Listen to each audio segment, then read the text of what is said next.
Hola, ¿qué tal? ¿Cómo están? Bienvenidos. Esto es Crónica Paranormal. Yo soy Marco Bustamante y hoy vamos a hablar de Orfelio Ulises Herrera, un hombre nacido a finales del siglo XIX en la localidad de Bolívar.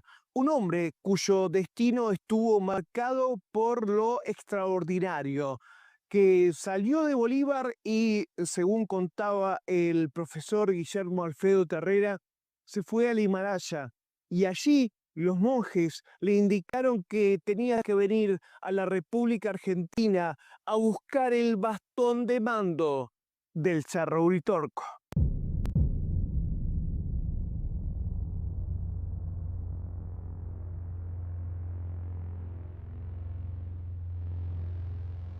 El misterio del bastón de mando del Cerro Uritorco. En el corazón de Capilla del Monte, en las inmediaciones del Cerro Uritorco, se oculta una de las historias más intrigantes de la República Argentina, la del bastón de mando.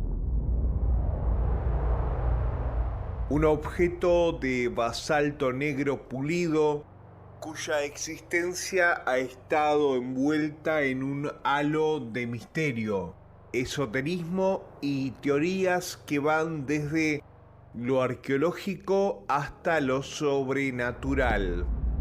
Es una piedra, digamos, es una piedra, digo yo, porque está hecho de piedra. La forma, le llaman bastón, aunque en realidad es un cilindro usado que tiene 1,10 m de largo, uno de los extremos romo, o sea, más redondeado, y el otro ligeramente más aguzado, sin terminar en punta, sin terminar en punta. Y tendrá un diámetro más o menos de unos 15 centímetros. El material del cual está hecho es material meteórico.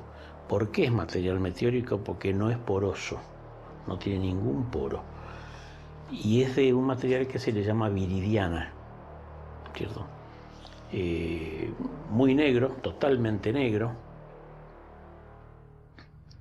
Y aparentemente habría, según los propietarios, eran los indios comechingones, ¿cierto? Los indios comechingones, no sé si sabrán los escuchas, digamos, que eran unos indios bastante particulares que había acá en América del Sur. ¿Por qué particulares? Porque tenían barba, por ejemplo. Tenían barba, eran blancos.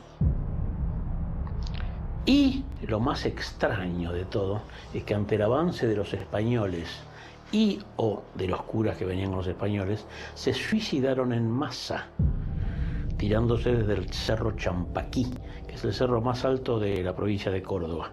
Se tiraron todos en masa desde arriba y se suicidaron. Como decía acá Marcelo, justamente, estábamos recién comentando ese hecho, quién sabe si no quisieron guardar algún misterio. Guardar, o sea, no contar algún misterio, que se lo iban a... precisamente en esa época los inquisidores sabían bien cómo sacar secretos, ¿no es cierto? ¿Fue un artefacto de poder de la cultura comechingona o un legado de civilizaciones desconocidas? ¿Qué conexión tiene con los fenómenos inexplicables que rodean al Cerro Uritorco? ¿Quién hizo el bastón entonces y por qué? Claro, el bastón, dice la mitología, eso no lo dice Guillermo Terrera, eso lo dice la mitología y yo lo explicito. Esto es como hablar de Jasón y del vellocinio de oro. Los autores, los historiadores que nombran eso, lo nombran porque así se los están dando.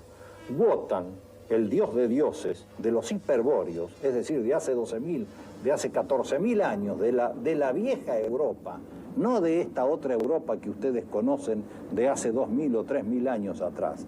Wotan, el dios de dioses, tenía peregrinaciones, tenía bilocaciones, es decir, era un hombre que tenía el don de la ubicuidad, era un dios que tenía el don de la ubicuidad. Y venía al continente armoricano, al continente blanco, y acá en el continente blanco tomaba el nombre de Voltán. Eso. Pero Wotan hace entonces el bastón. El bastón, dicen que por encargo, él lo hace al bastón. y se lo entrega a los comechingones. ¿Para qué se lo entrega? Para el regeneramiento de la especie humana. Porque el triángulo menor de fuerzas era el triángulo de donde iban a salir las fuerzas para el regeneramiento de la especie humana. ¿Se da cuenta? El primer custodio, Orfelio Ulises Herrera. La historia documentada del bastón de mando comienza con Orfelio Ulises Herrera, un hombre nacido en Bolívar el 27 de marzo de 1890. De ascendencia indígena, su historia da un giro enigmático en 1916, cuando a los 26 años siente un llamado inexplicable.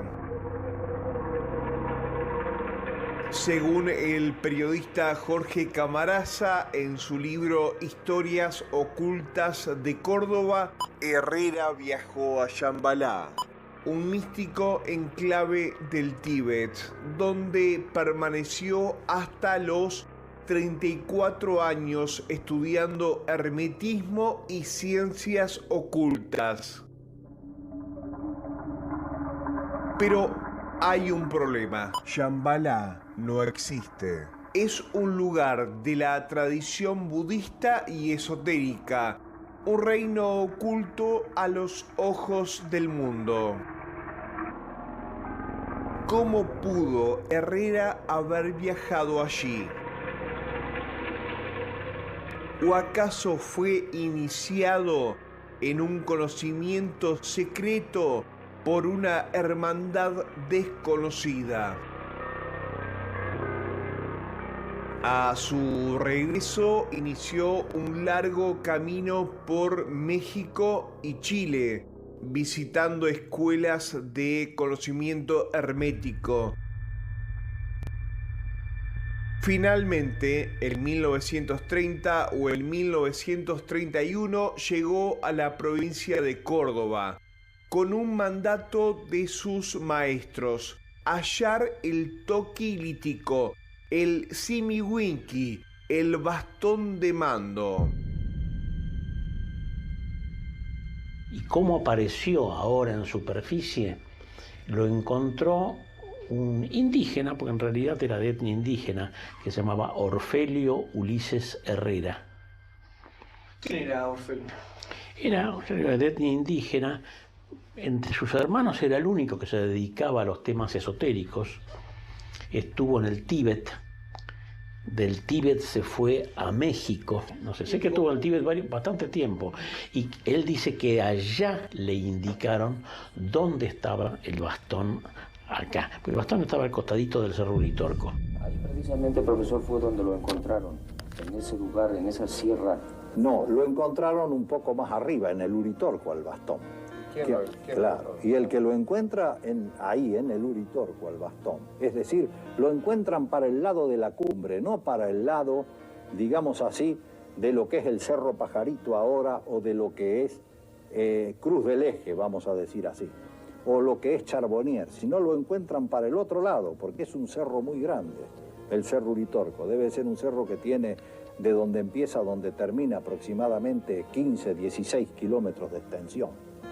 Entonces, lo encuentran de aquel lado, lo encuentran cerca de la cumbre, y el que lo encuentra es Orfelio Ulises, porque Orfelio Ulises ha estudiado en el Asia durante 8 años, ha estudiado todo esto, ha estudiado toda esta hermética metafísica. Entonces no lo encuentra por casualidad. No, no lo encuentra, él sabe que está en algún sitio y es guiado a ese sitio, Orfelio Ulises. ¿Guiado? Es guiado, dicen que es guiado incluso por mensajes telepáticos de los tibetanos que están en los templos, en el Tíbet, que hablan con él y le dicen acá, allá, busca aquí, busca allá. El descubrimiento en el Cerro Uritorco. En algún momento de 1934, mientras exploraba las inmediaciones del Uritorco, Herrera encontró varios objetos. En realidad, y esto es un detalle que pocos saben, había 3 objetos ahí enterrados. No solamente estaba el bastón, el pollo y la conana. Él viene hasta México, baja por la zona cordillerana y a la altura de Córdoba se va al Uritorco y ahí se pone a caminar por lo que es la Toma, que vendría a ser un arroyo seco. Es un arroyo seco, pedregoso. Y en un determinado lugar que él tenía indicado se pone a cavar con las manos, a sacar piedras con las manos, hasta que de repente agarra el bastón y saca el bastón. Más adelante saca el pollo. El pollo no se sabe dónde está, se perdió enseguida. Ni Terrera sabía dónde estaba el pollo. El pollo es una especie de trono, un tronito de esos que se ponen contra una pared. Ese se perdió casi enseguida. La conana no, la conana está. La conana es un mortero y hasta con la mano de piedra para el mortero. Peculiaridades de la conana, que a mí me ha llamado siempre la atención: si uno mete la mano adentro se le hiela. Si uno mete la mano adentro del hueco de la conana, así, hace un frío terrible. Porque él lo sacó y fue el portador del bastón hasta el año 1930, más o menos, una cosa así. Lo que había encontrado era el bastón de mando, oculto durante siglos. Herrera llevó su hallazgo a su casa en Villa Bustos, cerca de Cosquín, donde fundó la primera escuela primordial de las Antípodas, un centro donde enseñaba metafísica y daba clases particulares de matemáticas y cosmografía. Su descubrimiento fue el catalizador de una serie de teorías que relacionaban a los comechingones con civilizaciones avanzadas fuera del tiempo y el espacio, como los hiperbóreos o incluso con seres extraterrestres. Guillermo Terrera y la difusión del secreto. En 1948, Orfelio Ulises Herrera entregó el bastón de mando a Guillermo Alfredo Terrera, con la orden de mantenerlo en secreto durante 30 años. Y al morir él, el bastón pasa a sus manos. Se transforma usted en custodio. Antes, mucho antes, porque él muere en el año 51 y es enterrado en el cementerio San Jerónimo de Córdoba. Él incluso llega a ser comisario general del departamento Punilla, porque le dan cargos para que pueda vivir, porque con eso que él era maestro de una escuela hermética metafísica, no le daba para vivir, pese a que él también tenía una escuela primaria y todo eso. 3 años después, el 1 de agosto de 1951, Herrera murió en circunstancias sospechosas. Oficialmente se dijo que había contraído tétanos por una herida en el dedo, pero el avance de la enfermedad fue inusualmente rápido. En menos de 24 horas su cuerpo estaba completamente rígido. ¿Podría haber sido envenenado o murió por una maldición asociada al bastón de mando? En 1978, la existencia del bastón de mando dejó de ser un secreto y pasó de ser una reliquia arqueológica a un objeto de poder metafísico. En 1983, Terrera publicó un artículo en la revista Cuarta Dimensión titulado El bastón de mando, la piedra de la sabiduría. Usted lo custodia en este lugar prácticamente. Claro, yo primero lo tuve en Córdoba, el bastón, cuando yo vivía allá. ¿Nos lo puede usted mostrar? Sí, yo se los muestro a ustedes con todo gusto. Está aquí dentro de este cofre, que no tiene nada que ver con él, pero lo tenemos acá, en este cofre, y aquí lo tiene. Ahí está. Este es el famoso Simiwinki, que en lengua cósmica significa la piedra que habla, el bastón que habla. Mucha gente me preguntaba, ¿cómo te llaman los maestros? No sé, les decía yo. No sé mentiras, yo sabía cómo me llamaba. Era Inti Chakmani, que quiere decir el hombre que tiene la fuerza del sol. Pero no por mí, sino por poseer el bastón. El mito creció aún más cuando Terrera conoció al enigmático doctor Ángel Cristo Acoglanis y participó en las ceremonias de los terrones vinculadas a la tradición esotérica del Cerro Uritorco. Sí, él dice que lo eligieron, por eso él se llamaba a sí mismo el Ike Simiwinki. Simiwinki es el bastón de mando. ¿No es cierto? Es el bastón de mando. Ike es el portador de. Y por eso él se llamaba a sí mismo el Ike Simiwinki. Poco tiempo después apareció en su casa un personaje muy singular, que era el profesor Saruma. Cuidado que hay gente que anda diciendo de que Saruma era el mismo profesor Acoglanis, nada que ver. Acoglanis era un tipo grande, pelado, nada que ver, que lo mataron. Y Saruma era bajito, con barbita en punta, hablaba con un tono de extranjero, porque conocía castellano porque él decía que había vivido en España varios años. Y tocó el timbre en lo de Terrera un día, porque quería conocer el bastón de mando. Y Terrera no tuvo ningún problema, vio que era un hombre sincero, lo emanaba directamente y se lo mostró.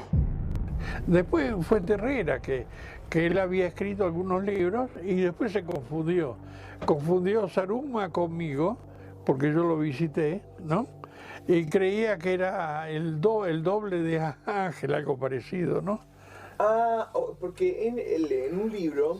Sí, me hablan de mí. Acoglanis no es Saruma. O sea que se habla que usted es Saruma. Vas a saber, es un misterio todo. Y después con él fue al Uritorco, al Cerro Uritorco. En el Cerro Uritorco usted sabe que hay luces, digamos, no ovnis, luces, que bajan y penetran en el Cerro Uritorco y salen de vuelta, luces, insisto. Son presencias angélicas posiblemente, o de ese tipo. Porque lo del Cerro El Pajarito, que mucha gente lo conoce, eso sí fue un ovni que dejó quemado ahí el lugar. Pero lo que se ve siempre no, son luces nada más. Y este profesor Saruma, cantándole determinados mantras, que eran muy lindos, tenía una melodía muy linda, él los cantaba a capela. Detuvo a uno de ellos y lo llamó Gran Sacerdote Huitaicón. Lo llamó y se acercó a la luz. Y lo llamó Terrera. Dijo, venga, profesor, que le quiero presentar a un amigo. Y yo no lo puedo acusar de cobarde a Terrera porque en una ocasión muy similar yo hice exactamente lo mismo. Me metí en el auto. Yo no sé por qué el estar adentro del auto a uno le da una sensación de pequeña protección, ¿cierto? Y no quiso ir. Y él le cantaba una especie de... Yo digo mantra, en realidad mantra no, porque tendría que ser repetitivo. Era una melodía muy linda, muy linda. Terrera después esta melodía la grabó en su casa con un grabador. Y le cito para citarle detalles misteriosos, digamos, cuando me pasa la grabación, estaba en su casa, Saruma estaba en su casa y no había nadie. Termina, usted sabe que toda melodía siempre empieza en una nota que se llama la tónica y termina en la misma nota, ¿cierto? Si empiezan do, terminan do. Y esta melodía, digamos, empezaba en do, era muy linda, muy agradable, yo la tengo grabada en mi casa. Y cuando termina, la última nota que canta es de vuelta el do, y atrás se siente como un órgano que toca el tono correspondiente menor. Y esto lo digo para la gente que sabe un poco de música. El tono correspondiente menor al do mayor es el la menor.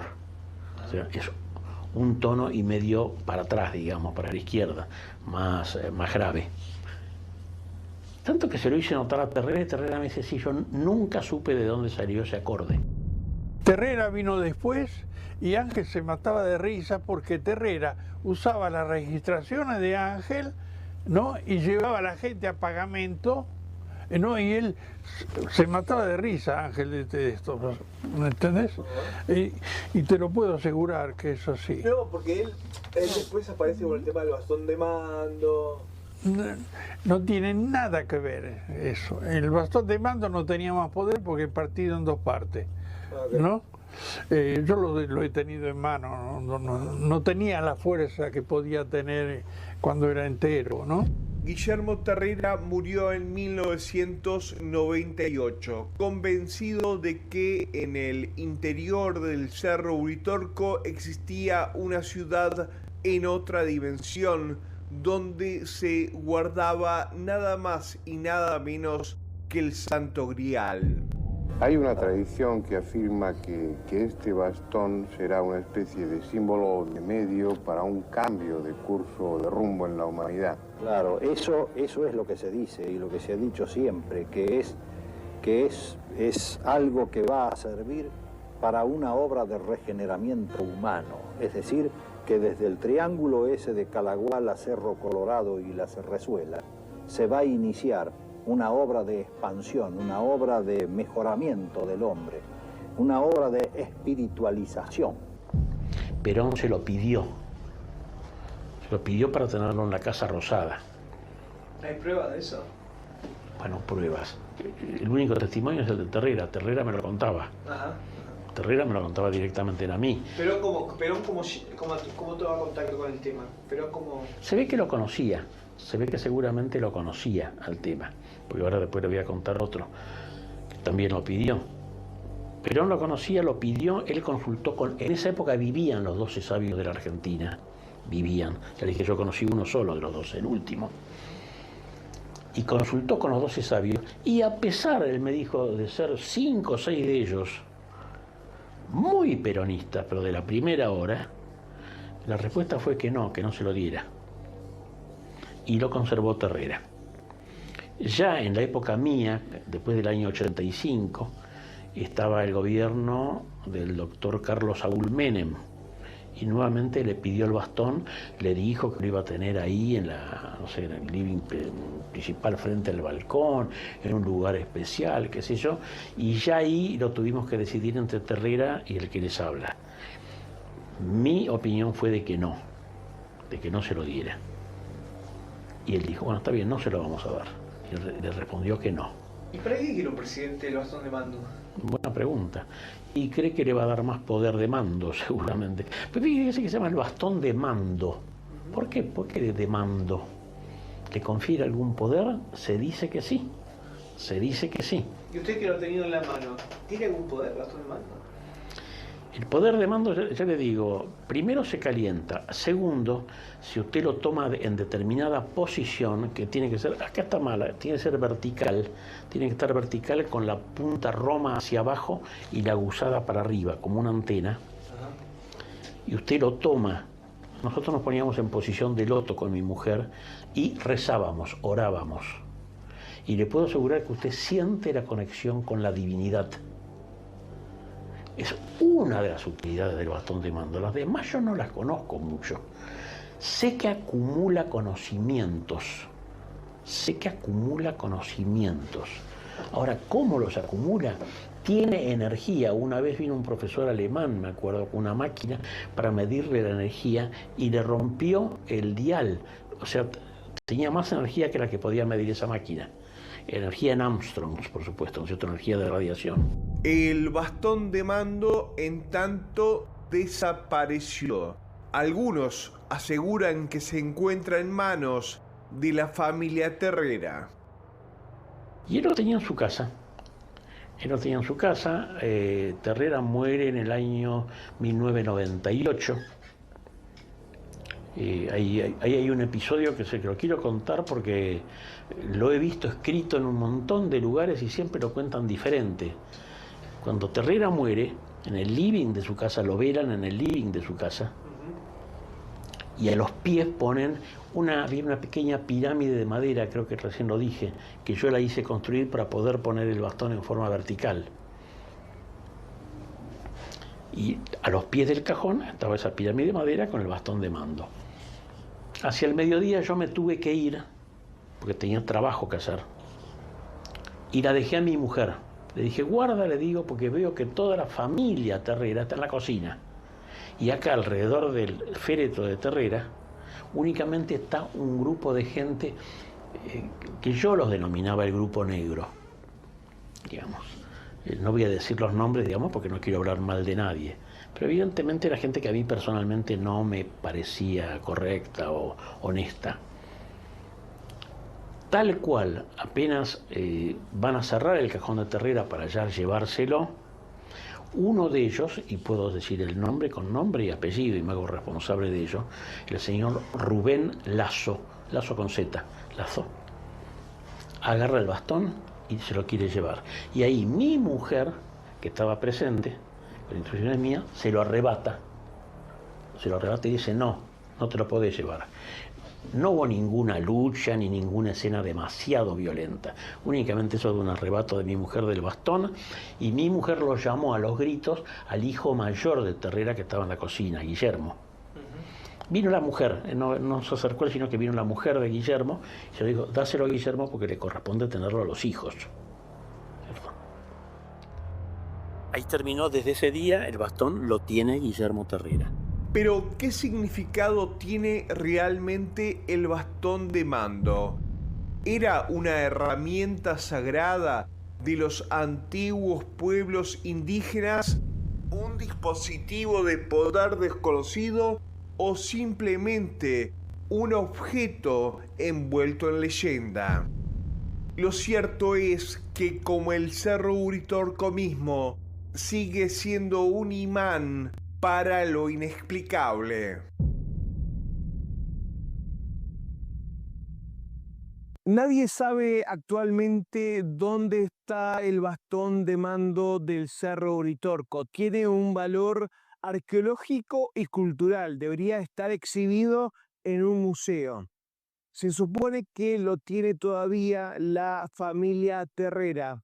Lo cierto es que el bastón de mando está partido en 3 partes y dicen los que saben que ya no podría cumplir su misión. Soy Marco Bustamante, esto fue Crónica Paranormal. Les deseo a ustedes una muy buena noche. Crónica Televisión.